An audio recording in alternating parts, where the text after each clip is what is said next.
Hello and welcome to CSD Head-2-Head. Today's players are Jarvis Landry versus Keenan Allen. Don't forget to subscribe to the channel for more content like this all season long.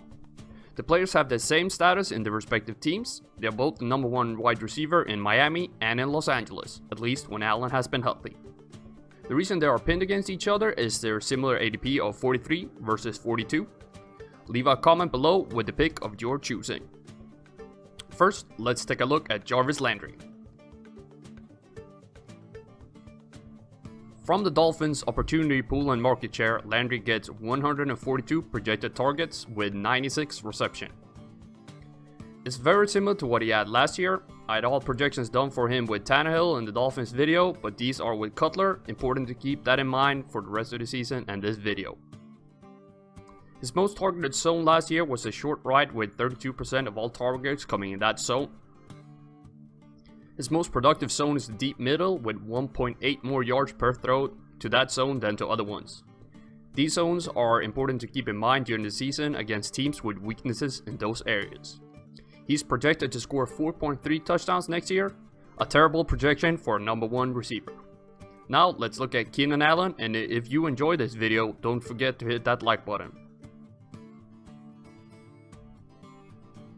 From the Chargers' opportunity pool and market share, Allen gets 109 projected targets with 72 receptions.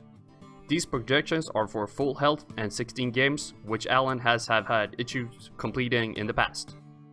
His projected targets and receptions are in line with what he usually gets when he's healthy and actually plays close to 16 games.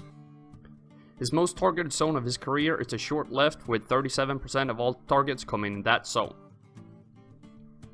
His most productive zone is the deep middle with 1.6 more yards per throw to that zone than to other ones. He is projected to score 5.4 touchdowns next year, which is higher than Landry but still low for a #1 receiver. Let's have a look at how they perform in different situations. There's only a 0.1 point difference between them at home games. When you look at their away stats, Allen is better away than home, while Landry prefers the home games. Jarvis Landry prefers playing against the AFC compared to the NFC by quite a lot, while Allen is much better against NFC teams than he is versus AFC teams.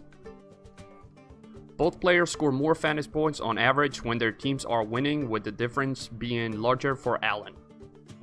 The best play for each player: Landry playing at home versus a team from the AFC that you think the Dolphins will beat, and Allen an away game versus the team from the NFC that you think the Chargers will beat.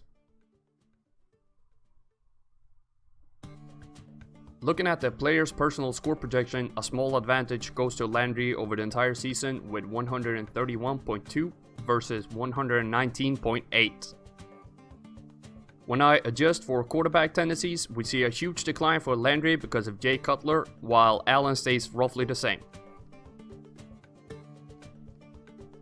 Looking at their one-game ceiling, the advantage is still with Allen.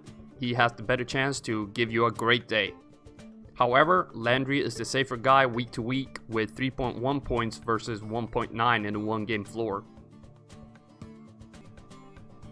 In conclusion, Landry has a much higher score projection. Adjusting for Cutler really hamstrings Landry, however. Allen's floor is much lower than Landry, but has the touchdown upside. My pick is Keenan Allen due to the quarterback and touchdown potential. Thank you for watching CSD Head-to-Head. Hit that subscribe button for more weekly content. Leave a like, it really helps the channel a lot, and as always, the spreadsheets are dark and full of terror.